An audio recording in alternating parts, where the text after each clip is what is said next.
जय हिंद दोस्तों, आप सभी का स्वागत है हमारे वीडियो में। और यह वीडियो जो है बहुपद का लास्ट वीडियो है। और इस वीडियो में मैं कुछ थोड़ा बहुत जो है मतलब कि परिभाषाएं से संबंधित कुछ थ्योरी बच गया है, उस थ्योरी को कर लेंगे। और उसके बाद जितना भी सवाल पूछा गया है, तमाम सवाल बहुपद से बिहार बोर्ड मैट्रिक परीक्षा में, उन सभी सवाल को इस वीडियो में हम आज के वीडियो में करेंगे। तो आइए ज्यादा देर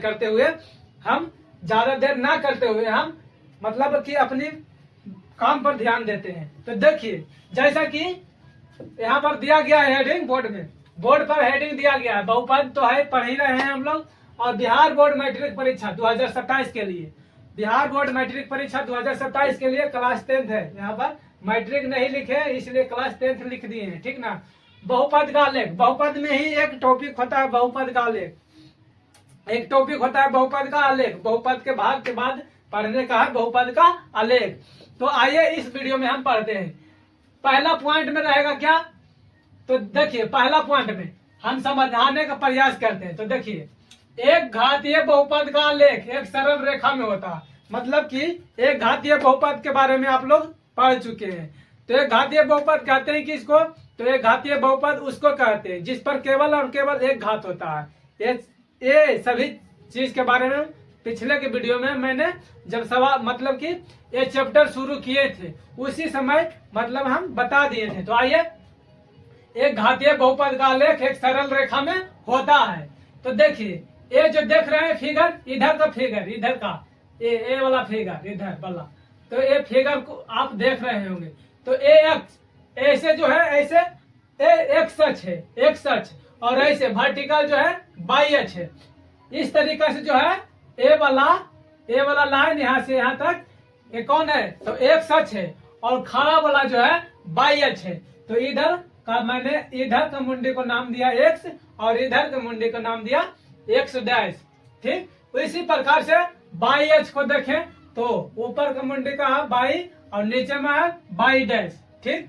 तो इसमें क्या बोला गया है, एक घातीय बहुपद का आलेख एक सरल रेखा में होता है। एक सरल रेखा का मतलब क्या होता है, तो सीधा सीधा, जैसे कि एक अक्ष के बारे में बोला गया है तो एक अक्ष पर हम ले लेते हैं सीधा, एक इस तरीका से ले लेंगे, ठीक।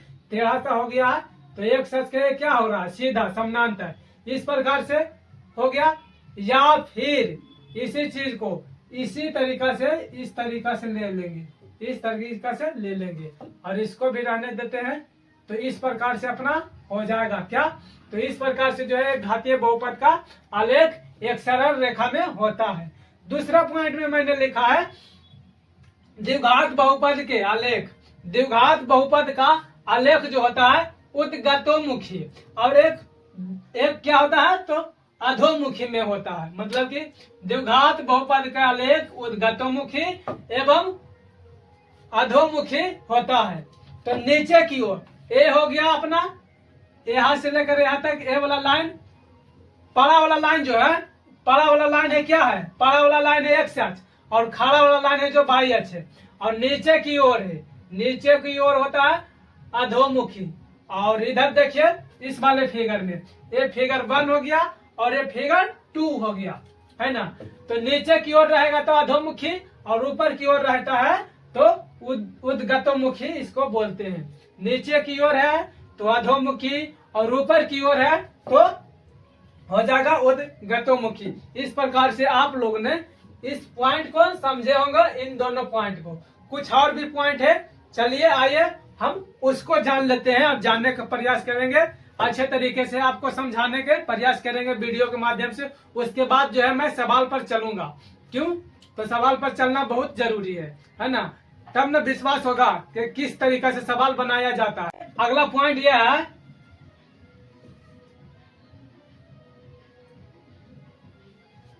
अगला पॉइंट में देखिए दिया गया है क्या, बहुपद के आलेख को देखकर उसके शून्यकों की संख्या ज्ञात करना। मतलब बहुपद के आलेख दिया रहेगा और उसको देखकर बहुपद के शून्य ज्ञात करने के लिए बोला जाएगा। ये सब प्रश्न जो है ऑब्जेक्टिव में आपसे पूछा जाएगा, ठीक है।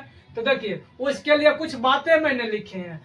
पहला बात में हम क्या लिखे हैं, बहुपद के आलेख में यह देखा जाता है कि बहुपद का आलेख जो है एक अक्ष को कितनी बार काटती है।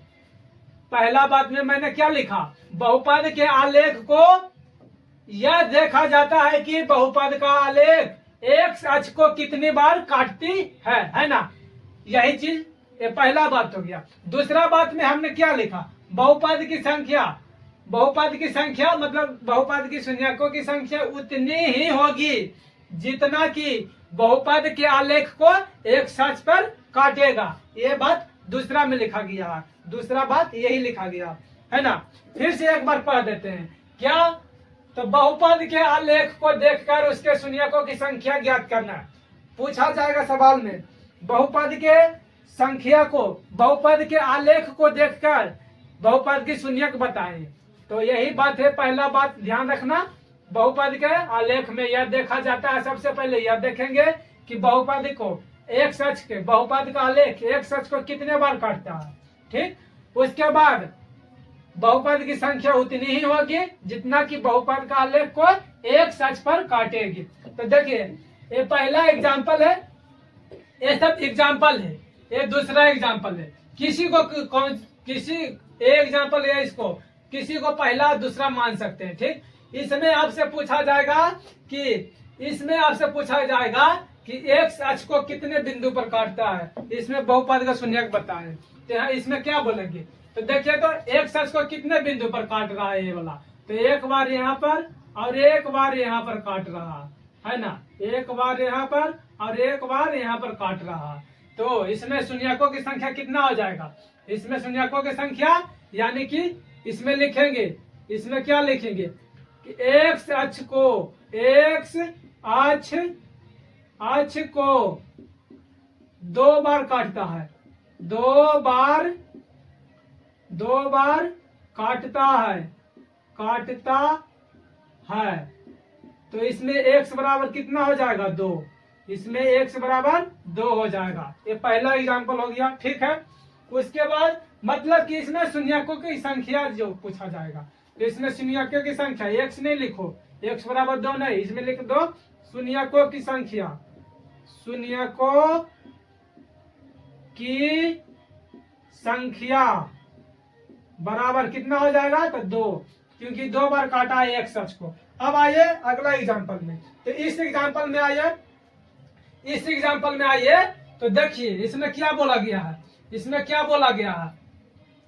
इसमें भी आपसे पूछा जाएगा कि एक अक्ष को कितने बार काटते हैं। तो देखिए तो एक बार एक अक्ष को यहाँ पर काटा है, एक बार यहाँ पर काटा है और एक बार यहाँ पर, और इसमें पूछ देगा कि शून्यकों की संख्या क्या हो जाएगा। तो आप क्या कहिएगा कि दिए गए आलेख में कितने बार काट रहे हैं एक अक्ष को, तो एक अक्ष को, एक अक्ष को 3 बार काटते हैं, 3 बार काटता है या काटती है, काटता है, ठीक। इस प्रकार से लिख लेंगे, काटता है। तो इसमें शून्यकों की संख्या, बहुपद के शून्यकों की संख्या क्या हो जाएगा, बहुपद की शून्यकों की संख्या, शून्यकों की संख्या इसमें क्या हो जाएगा, तो इसमें 3 हो जाएगा, इसमें 3 हो जाएगा, ठीक। इस प्रकार से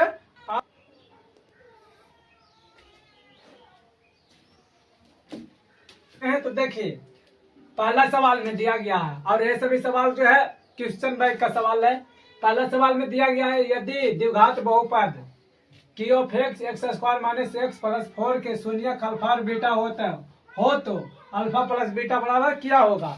इस प्रकार के सवाल है, और सभी का सभी सवाल जो है एग्जाम में पूछा गया है, और इसमें ऑब्जेक्टिव टाइप का सवाल है। ये सवाल में ऑप्शन भी दिया गया। तो देखिए ए में दिया गया -1, बी में 4 और सी में 1 और डी में है जो कितना, डी में 0 है। तो आइए इस सवाल को हम बनाते हैं। तो सबसे पहले जो दिया गया बहुपद इसका उपयोग कर लेंगे। बहुपद दिया गया क्या, तो हल लिखेंगे इस प्रकार से। अब बहुपद दिया गया कि ऑफ एक्स बराबर एक्स स्क्वायर माइनस एक्स और प्लस में 4 दिया गया। इससे हम अल्फा और बीटा के मान निकालेंगे, जैसा कि हम जब थ्योरी बता रहे थे तो बताए थे इस प्रकार के सवाल को बनाने के लिए।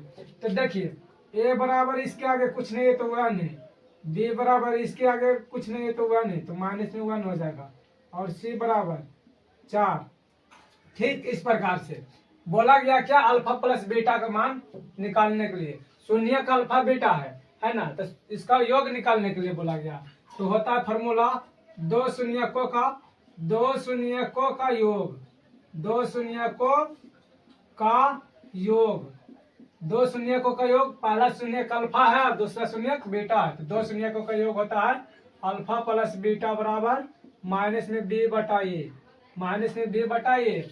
और यहाँ पर देखिए तो अल्फा प्लस बीटा के वैल्यू पूछा गया है, तो यहाँ पर देखिए माइनस बी और बटा ए है ना, तो माइनस में पहले से लगा है और माइनस बी का वैल्यू यहाँ पर दिया ही गया है, माइनस बी का वैल्यू यहाँ पर दिया गया है माइनस एक, तो माइनस पहले से लगा देंगे फॉर्मूला वाला से और माइनस एक, और बटा में एक की जगह पे एक ही लेगी, माइनस माइनस प्लस हो जाएगा, यानी कि प्लस में एक और बटा में एक से जब एक में भाग देंगे तो एक मेरी अपना आंसर आ जाएगा एक। इसलिए इस सवाल का उत्तर हो जाएगा ऑप्शन नंबर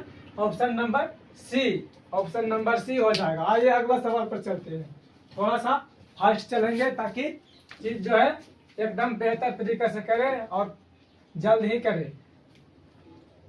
तो देखिए इस प्रकार से इसका उत्तर हो जाएगा क्या, तो इसका उत्तर हो जाएगा ऑप्शन नंबर सी एक। अगला सवाल पर चलते हैं, आइए अगला सवाल पर। पहला क्वेश्चन हो गया, दूसरा क्वेश्चन सभी के सभी सवाल जो रहेगा परीक्षा में पूछा गया। द्विघात बहुपद का शून्यक, द्विघात बहुपद का शून्यक, द्विघात बहुपद का शून्यक की संख्या होती है, शून्यक की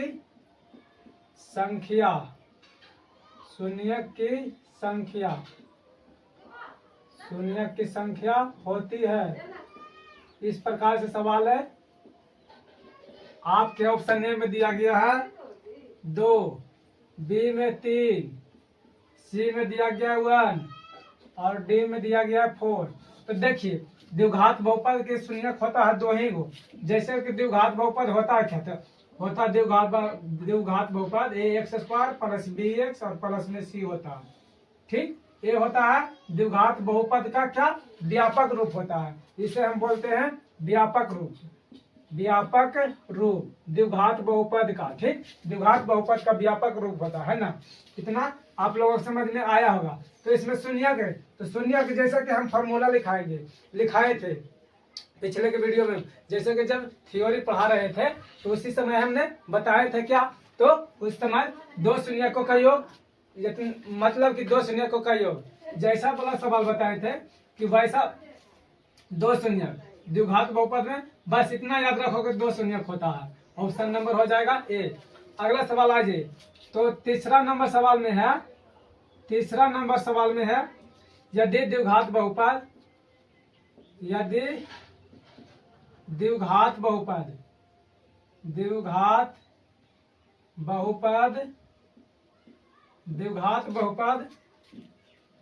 इतना है, p ऑफ x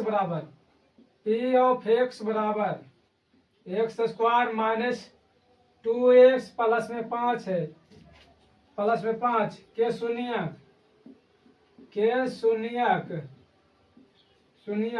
a और b है, द्विघात बहुपद के दो ही शून्यक होता है, तो a b का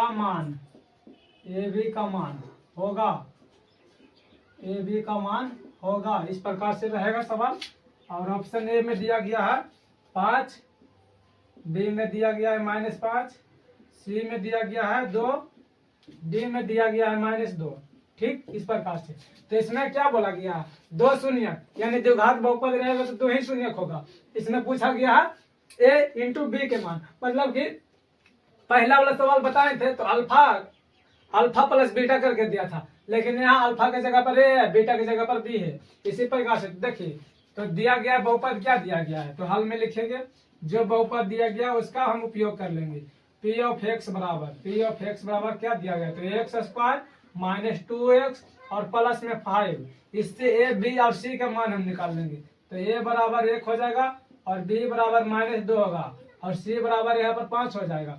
देखिए उसके बाद शून्यक बोला गया है, शून्यकों की गुणनफल होगा। यहाँ पर प्लस नहीं है, यानी कि गुना का चिन्ह है, तो दो शून्यकों का गुणनफल होगा। फॉर्मूला होता है दो शून्यकों की गुणनफल, दो शून्यकों की गुणनफल, दो शून्यकों की गुणनफल होता है अल्फा इंटू बीटा। यहाँ पर अल्फा की जगह पर ए है और बीटा की जगह पर बी है, तो यहाँ पर अल्फा न रखकर ए रखेंगे, ए इंटू बी। ए इंटू बी बराबर हो जाएगा सी बटा ए। सी की जगह पर क्या है, तो सी की जगह पर 5 है और ए की वैल्यू क्या है, तो 1। जब एक से 5 में भाग देंगे तो 5 ही बेरी के कटेगा, अर्थात ऑप्शन नंबर ए हो जाएगा इसका उत्तर। ऑप्शन नंबर ए इसका उत्तर हो जाएगा।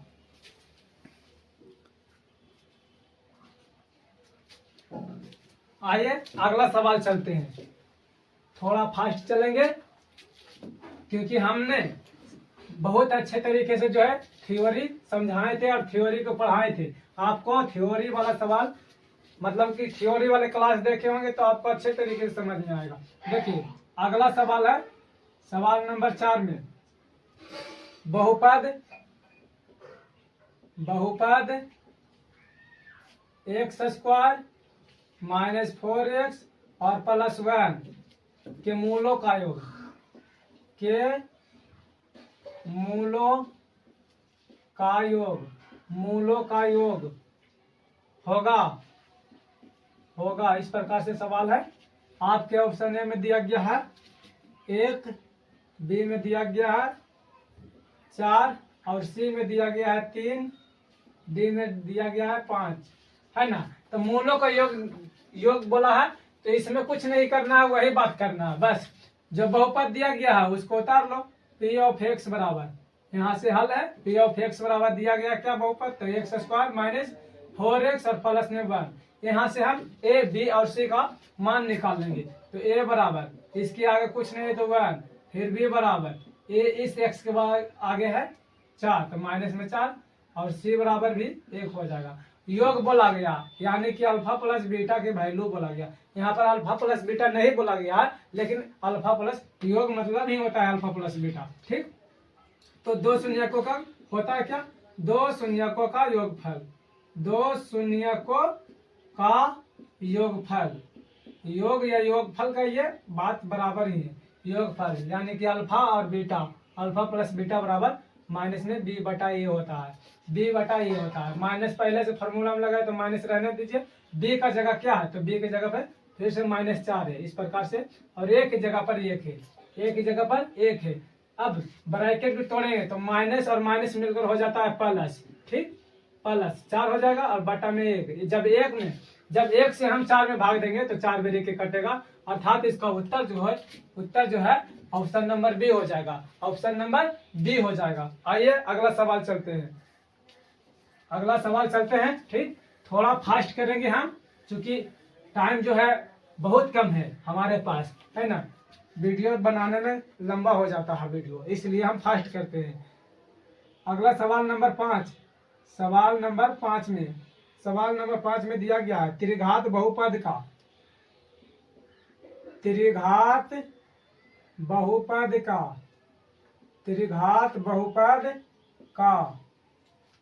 सबसे व्यापक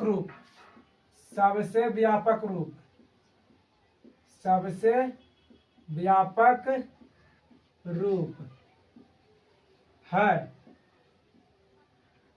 क्वेश्चन है आपके ऑप्शन ए में दिया गया है ax स्क्वायर प्लस bx और प्लस में c। ऑप्शन नंबर बी में ax पर पावर 4 प्लस bx क्यू और प्लस में c, और c में दिया गया है ax Q plus bx square और प्लस cx प्लस में d दिया गया है ना, इस प्रकार से दिया गया है। ऑप्शन नंबर डी में ax square plus bx square और प्लस में c। तो देखिए ये सवाल क्या रहा है, त्रिघात बहुपद का सबसे व्यापक रूप, मतलब कि त्रिघात का व्यापक रूप क्या होता है ना, ये पूछ रहा है इस सवाल में। तो त्रिघात बहुपद के व्यापक रूप से पहले आप द्विघात बहुपद के व्यापक रूप के बारे में जानिए। तो द्विघात बहुपद के व्यापक रूप जिस पर अधिकतम घात 2 होना चाहिए, है ना। तो देखिए द्विघात बहुपद के लिए द्विघात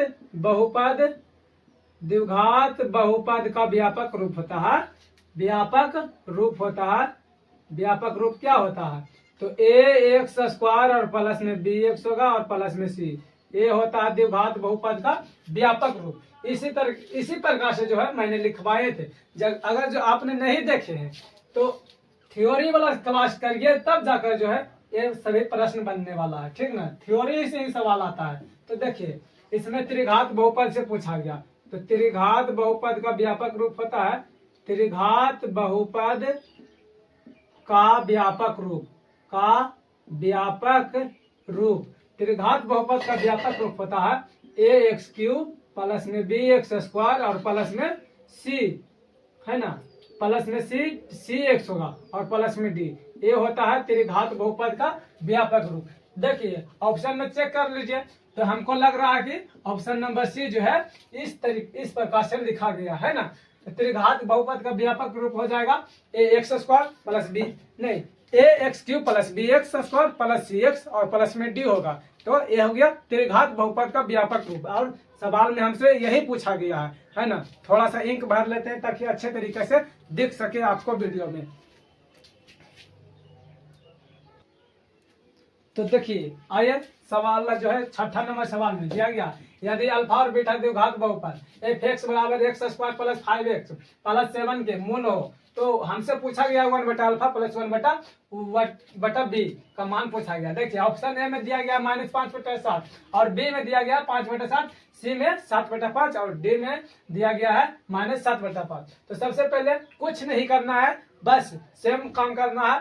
सबसे पहले जो बहुपद दिया गया उससे हम ए और बी और सी का मान निकाल लेंगे, यानी अल्फा प्लस बीटा और अल्फा इंटू बीटा के मान निकाल लेंगे। तो देखिए यहाँ पर क्या दिया गया, बहुपद दिया गया, लिखेंगे हल, है ना। ये सभी सवाल जो है ना ऑब्जेक्टिव में ही पूछा गया है, और ऑब्जेक्टिव से देखिए जब ऑब्जेक्टिव के लायक हम बनाएंगे ना तो हो सकता है सब्जेक्टिव में भी ये सवाल आ सके। तो आपको सब्जेक्टिव की तरह हमें बताना पड़ता है, सब्जेक्टिव की तरह बताएंगे, और या सब्जेक्टिव की तरह बताएंगे तो सब्जेक्टिव में भी काम आएगा और ऑब्जेक्टिव में भी काम आएगा।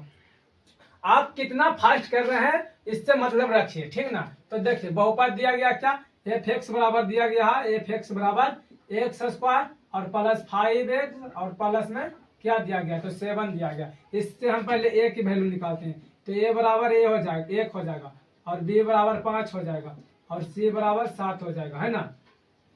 दो शून्यकों का योग पहले निकालते हैं, तो डायरेक्ट लिखते हैं पहला बात में, दो शून्यकों का योग यानी अल्फा प्लस बीटा बराबर होता है -b/a। तो माइनस पहले से फार्मूला में है, और b का वैल्यू क्या है, तो b की वैल्यू 5 है ना। उसके बाद a की वैल्यू 1 है, इसके मतलब -5 जो हो जाएगा, -5 अल्फा प्लस बीटा की वैल्यू है। दूसरा बात में अल्फा इंटू बीटा की वैल्यू निकालेंगे, अल्फा इंटू बीटा बराबर होता है c/a। c की वैल्यू यहाँ पर 7 है, a की वैल्यू 1, यानी कि 7 होगा, है ना। अल्फा इंटू बीटा की वैल्यू 7 होगा। अब हम इधर आ जाइए, तो लिखिएगा अब लिखने के बाद दिया गया क्या, तो अल्फा प्लस 1/α प्लस 1/बीटा की वैल्यू पूछा गया। इसमें आपको भिन्न का जोड़ आता होगा तो बहुत अच्छा, नहीं आता होगा तो नहीं समझ में आएगा। अल्फा प्लस बीटा के पहले हम एलसीएम ले लेंगे, तो अल्फा प्लस बीटा के एलसीएम हो जाएगा अल्फा इंटू बीटा हो जाएगा। अल्फा से अल्फा कैंसिल होगा तो बीटा बचेगा, तो यहाँ पर ही बीटा बचेगा। उसके बाद क्या है, तो बीटा से बीटा कैंसिल होगा, बचेगा क्या, अल्फा। बीटा से बीटा कैंसिल होगा तो बचेगा क्या, अल्फा। तो ऐसी चीज को हम क्या लिख लेंगे, पहले अल्फा लिख लेते हैं और बाद में बीटा प्लस, और अल्फा इंटू बीटा तो है ये है। देखिए हम 2 + 4 को जोड़े तो 6 होगा, चाहे 4 + 2 के जोड़े तो 6 ही होगा, है ना। 4 में 2 को जोड़े तो 6 होगा, या 2 में 4 को जोड़े तो 6 ही होगा। तो हम पहले अल्फा को रख लिए और बीटा को, दोनों बराबर है, इसको किसी भी प्रकार से सजा सकते हैं ना। अल्फा प्लस बीटा की वैल्यू देखिए तो माइनस में क्या दिया गया, माइनस में 5 दिया गया। अल्फा प्लस बीटा की वैल्यू माइनस में 5 आया है, और अल्फा इंटू बीटा की वैल्यू नीचे वाला की इसका वैल्यू क्या आया, तो 7 आया है ना। इस प्रकार से इसका उत्तर हो जाएगा -5/7। आपके ऑप्शन नंबर ए में दिया गया है, ए ऑप्शन, तो इसका उत्तर हो जाएगा -5/7 हो जाएगा। अगला सवाल पर चलते हैं, थोड़ा सा फास्ट चलेगी क्योंकि वीडियो लंबा हो जाएगा, है ना, इसलिए हमको तेजी से चलना पड़ रहा है। तो आइए अगला सवाल पर चलते हैं। अगला सवाल पर चलते हैं।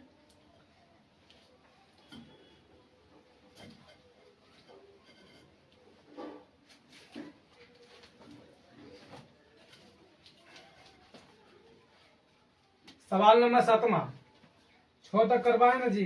7 नंबर सवाल में देखिए, 7 नंबर सवाल में हो जाएगा, 7 नंबर सवाल में, सवाल नंबर 7 में है क्या, तो द्विघात बहुपद, द्विघात बहुपद, द्विघात बहुपद 6x² 6x² माइनस 7x और माइनस में 3 के शून्यक होंगे, है ना, शून्यक होंगे। इस प्रकार से सवाल है। आपके ऑप्शन ए में दिया गया है 3/2 और कौमा 1/3 माइनस में 1/3। बी में दिया गया है, बी में -3/2 कौमा 1/3। सी में दिया गया है 3/2 कौमा 1/3। डी में दिया गया है, ऑप्शन नंबर डी में -3/2 और कौमा माइनस में 1/2, है ना, इस प्रकार से। तो देखिए शून्य ज्ञात करने के लिए क्या किया जाता है, शून्य ज्ञात करने के लिए क्या किया जाता है, इसको तोड़ना होता है। क्या करना होता है, तोड़ना होता है। तो कैसे तोड़ेंगे, तो देखिए दिया गया बहुपद क्या है, दिया गया है तो हल लिखेंगे, पहले हल लिख लेंगे। बहुपद दिया गया क्या, p ऑफ x बराबर मान लेते हैं 6x² माइनस 7x और 3 दिया गया। इसमें हम क्या करेंगे, तो 6x² और माइनस में क्या लिखें इसको, तो माइनस में लिख लेते हैं, इसमें माइनस में 6 से 4x और माइनस में 3x लिखते हैं, 3x लिखते हैं और माइनस में 3 हो जाएगा, है ना। इन दोनों को जोड़ने पर यही चीज आएगा। तो इन दोनों में हम कॉमन कर लेते हैं, इन दोनों में 2 कॉमन हो रहा है 2x, तो 2x कॉमन कर लेते हैं। इसमें जब 2x कॉमन करेंगे तो इसमें क्या हो जाएगा, इसमें हो जाएगा 3x, यानी कि 3x बचेगा और माइनस में 2। थोड़ा सा 1 सेकंड रुक जाइए आप लोग। देखिए इस सवाल को कैसे हल किया जाता है, इसको क्या किया जाता है, इन दोनों को फर्स्ट और लास्ट वाला को गुना करके ऐसा गुणनखंड तोड़ना है कि बीच वाला जोड़ने या घटाने पर आ जाए, है ना। तो इसको हम लिखेंगे 6x² लाना है माइनस में, तो इसको हम प्लस में 2x और माइनस में 9x लाएंगे, लिखेंगे और प्लस माइनस में 3। देखिए इन दोनों को प्लस और माइनस इनको हम जोड़ेंगे तो क्या हो जाएगा, माइनस से 7x होगा, इसमें हम 2x कॉमन ले लेते हैं। इन दोनों में 2x कॉमन लेंगे, तो 2x कॉमन लेंगे तो बचेगा 3x। भाग देना होता है ना, कॉमन लेने के बाद क्या किया जाता है, तो भाग देना होता है। और इसमें बचेगा क्या, ये कट जाएगा और माइनस में इसमें हम कॉमन लेते हैं 3, इसमें हम कॉमन लेंगे 3। तो देखिए 3 से जब इसमें भाग देंगे, 3 से इसमें हम भाग देंगे तो 3 बेरी के कटेगा, 3 बेरी के कटेगा, 3x बचेगा, है ना। माइनस माइनस प्लस हो जाएगा, जब 3 से 3 भाग उठेंगे तो 1 बेरी में कट जाएगा। इसको हम डिब्बा वाला के एक तरफ लिखते हैं, 3 + 1 और ये दोनों समान है और इसको लिख देंगे 2x - 3 बराबर 0। तो 3x + 1 बराबर 0 और एक बार 2x - 3 बराबर 0 हो जाएगा। तो 3x बराबर, प्लस में है तो माइनस में 1 आ जाएगा। तो इसी तरीका से इधर देखिए 2x बराबर, ये प्लस में तो माइनस में आ जाएगा, है ना। अब यहाँ से निकालते हैं x के वैल्यू, तो यहाँ से x की वैल्यू निकालेंगे तो x रहेगा, x तो रहेगा बराबर -1 है और 3 जो है इधर चला आएगा बटा में। इसी प्रकार से इधर देखिए तो x रहेगा और बराबर के उस साइड माइनस में 3 है और बटा में क्या है, तो बटा में 2 है, बटा में 2 है। इसको क्या लिख सकते हैं, -1/3 -3/2। तो देखिए ऑप्शन नंबर कौन ऑप्शन नंबर जो है इस तरीका से है, संतुष्ट करता है। तो ऑप्शन नंबर ए तो नहीं आ रहा है, बी भी नहीं आ रहा मिल रहा, सी भी नहीं मिल रहा है, कि दोनों में माइनस है। लेकिन इसमें देखिए तो इसमें आप देखते हैं तो इसमें आप देख रहे होंगे तो